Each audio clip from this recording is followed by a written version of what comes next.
E aí, galera, vamos começar mais uma aula.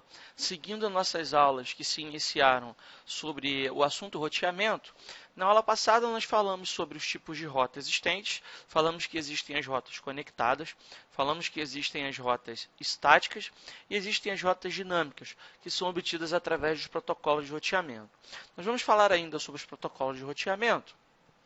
E nós vamos, antes de falar especificamente sobre cada protocolo, dar uma visão geral sobre algumas definições dos protocolos de roteamento, tá? Para que depois a gente consiga falar sobre cada um desses protocolos de forma individualizada. Então, a princípio, eu quero reiterar uma coisa que já foi falada anteriormente, é que toda vez que formos falar de roteamento dinâmico, estamos falando de protocolo de roteamento. Qualquer tipo de protocolo que seja instalado, né, e habilitado em um roteador para estabelecer a troca da comunicação das rotas, automaticamente está sendo feito ali um roteamento dinâmico. Então, o roteamento dinâmico, né, ele depende de duas funções para que ele tenha êxito na comunicação. O primeiro, que é a manutenção da tabela de roteamento, ou seja, quando uma determinada rota é adicionada ou removida da tabela de roteamento, é preciso que o protocolo ele instrua os roteadores que fazem parte da topologia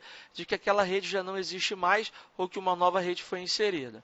E também a distribuição periódica das informações, ou seja, quando nós estamos trabalhando com protocolo de roteamento, quem instrui os roteadores sobre a topologia da infraestrutura são os próprios protocolos, então eles precisam de tempos em tempos passar essas informações sobre os protocolos vizinhos. Tá? Obviamente que alguns protocolos eles operam de uma forma diferenciada nesse aspecto aí de distribuição de informações. Alguns protocolos trabalham de forma periódica, enquanto que outros trabalham de forma eventual, mas a gente ainda vai falar sobre isso com mais detalhes. Tá?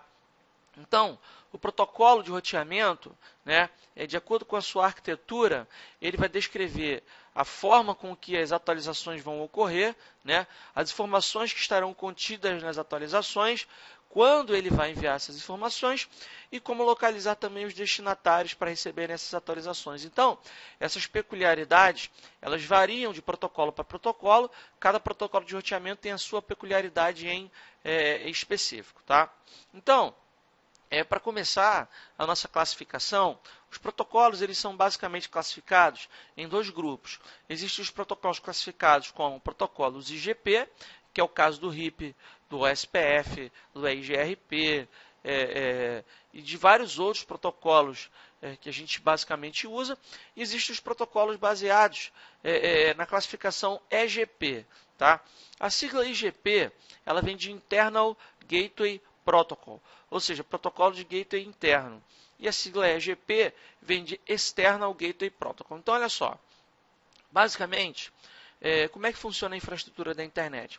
A gente já havia falado sobre isso com vocês nas aulas de órgãos de regulamentação, e a gente falou que a IANA, por exemplo, é um órgão de regulamentação responsável por distribuir os números de sistema autônomo no globo. Né? E aí, o que seria um número de sistema autônomo? O número de sistema autônomo é um ID numérico que identifica um grupo de roteadores que fazem parte de uma determinada organização. Então, nós temos essa figura que vai classificar exatamente essa ideia. Tá? Supondo-se que eu tenho aqui uma determinada organização e aqui eu tenho uma outra determinada organização. Tá? Essa organização, supondo-se que ela recebeu o número de sistema autônomo 100 e essa aqui recebeu o número de sistema autônomo 200. Então, o protocolo que roda aqui dentro do mesmo sistema autônomo para comunicar os roteadores da mesma organização, ele é um protocolo classificado como IGP, um protocolo interno. E aqui da mesma forma. Agora, quando eu preciso interagir esse sistema autônomo com esse, eu preciso usar aqui um protocolo de gateway externo. O BGP é um exemplo clássico de um protocolo EGP. Tá? Então, os protocolos IGP operam aqui dentro, na comunicação interna, e os protocolos EGP eles operam na comunicação entre um gateway, ou melhor, um sistema autônomo e outro. Hoje na internet, de fato, o protocolo EGP em operação é o BGP. Tá? Então, ele é basicamente o único exemplo prático hoje de protocolo EGP, embora não seja o único projetado para esse tipo de utilização. Certo? Muito bem. Existem também, pessoal, as classificações dos protocolos que são chamados os classless e os protocolos chamados classful. Né? O que seria um protocolo classless? É um protocolo que propaga a sua máscara de subrede quando ele vai fazer uma atualização para o seu vizinho. Um exemplo de um protocolo classless é o SPF, a IGRP e o RIP versão 2. Tá? Então, o que seria esse recurso? É um recurso que, quando o protocolo de roteamento ele divulga a sua rota para um vizinho, ele não divulga somente o endereço de rede, ele divulga a máscara também. Tá? Já o protocolo classful, não. Quando ele vai fazer uma atualização, ele não propaga a máscara na atualização. O RIP v1 é um exemplo de um protocolo classful e o IGRP também. Tá? Pessoal, os protocolos classful, eles são protocolos antigos defasados que não se usam mais. Né? Só para você ter uma ideia, a gente já havia mostrado para vocês, em algumas aulas anteriores, os exemplos de VLSM e subrede. Você não consegue utilizar VLSM com subredes descontíguas, que é quando eu tenho subredes de uma mesma rede em mais de um roteador, se eu usar um protocolo classful. E como a estrutura de VLSM descontígua hoje ela é usual na internet, obviamente que o protocolo classful ele não é mais usual, tá? Ele já está defasado, certo? Então, todos os protocolos hoje em aplicação na internet são classful mesmo, certo? Bom, aí, galera, os protocolos de roteamento, quando eles precisam decidir por um determinado caminho para chegar até uma rota, então, vamos usar um exemplo. Você tem um protocolo de roteamento rodando em um roteador e você tem 3, 4 rotas plugadas diretamente nesse roteador e duas dessas rotas, elas oferecem para você uma rota para um mesmo destino. Então, o seu protocolo de roteamento, tá?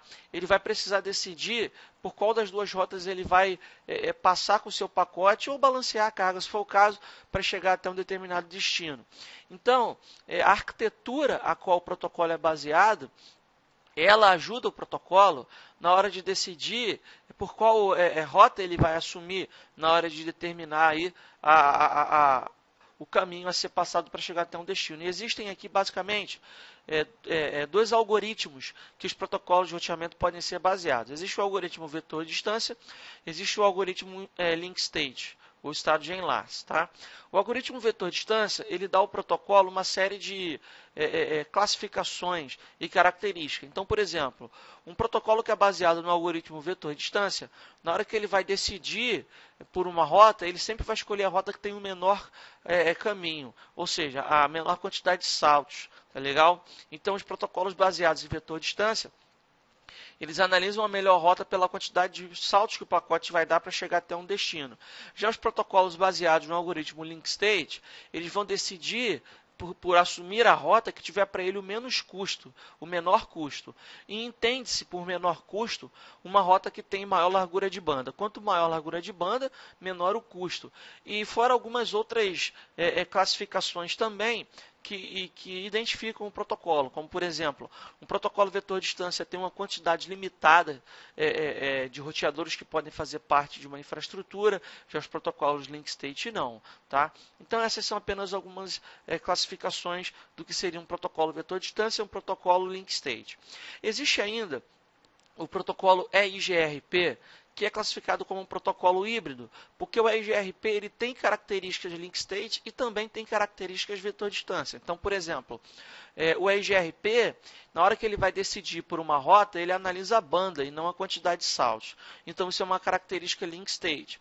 Em contrapartida, o EIGRP ele tem uma limitação de até 224 roteadores que um pacote pode percorrer até chegar a um destino. Então, limitar roteador é uma característica vetor distância. Então, estou mostrando para vocês dois exemplos de características que fazem do EIGRP um protocolo híbrido. Né? Ou seja, ele nem pode ser chamado link state e também não pode ser chamado vetor distância porque tem as características dos dois.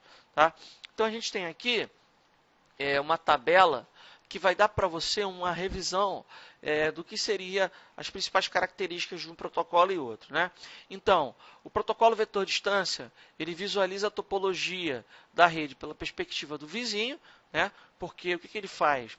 Ele recebe uma determinada informação sobre a rota e ele não tem como conferir se aquilo ali é verídico. Então ele acaba tendo que acreditar no seu vizinho. Essa é uma das razões pela quais, por exemplo, o HIP, lá nos seus primórdios, ele acabava incidindo em looping de roteamento por causa de informação que era repassada de forma errada para o seu vizinho. Tá?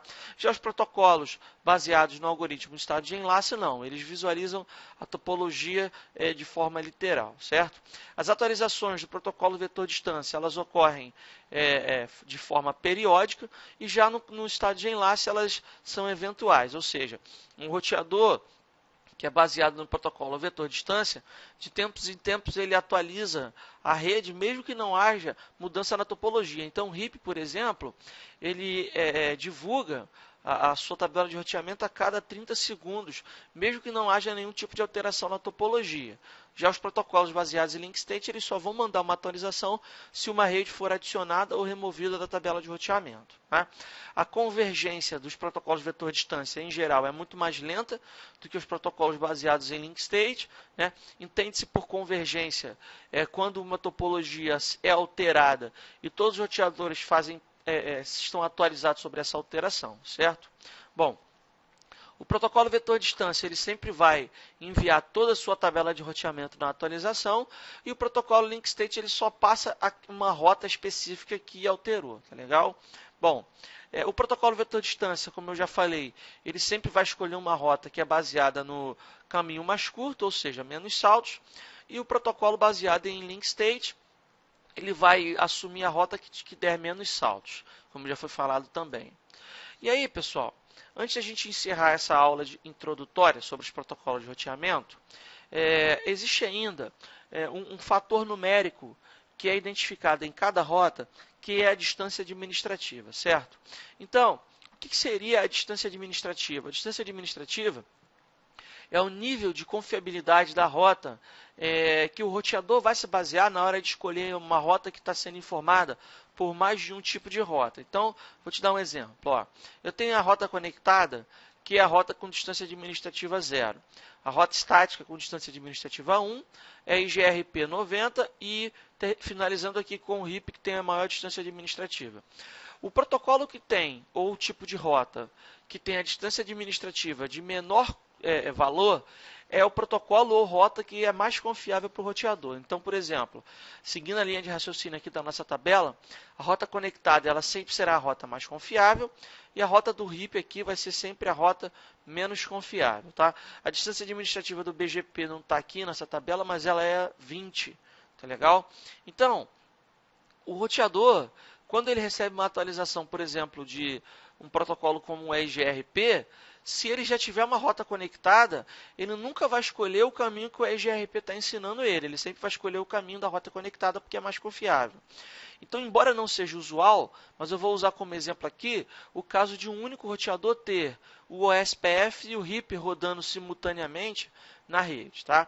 Se o HIP instruir o roteador sobre uma rota e o OSPF instruir o roteador sobre a mesma rota, obviamente que o roteador sempre vai escolher acreditar no OSPF, porque a distância do OSPF é menor, tá legal? Essas distâncias elas são customizadas, você pode tranquilamente configurar a distância administrativa, tanto das rotas estáticas quanto dos protocolos de roteamento, para que você torne um protocolo mais confiável do que o outro. E aí você pode assumir um valor que vai estar entre 1 e 255, sendo que 1 seria a rota mais confiável possível, né, com exceção da 0, que são as rotas conectadas, e 255 é uma rota que o roteador nunca vai escolher, uma rota inalcançável, tá legal? Bom, pessoal, nós vamos encerrar aqui essa aula de introdução aos protocolos de roteamento e até a próxima aula.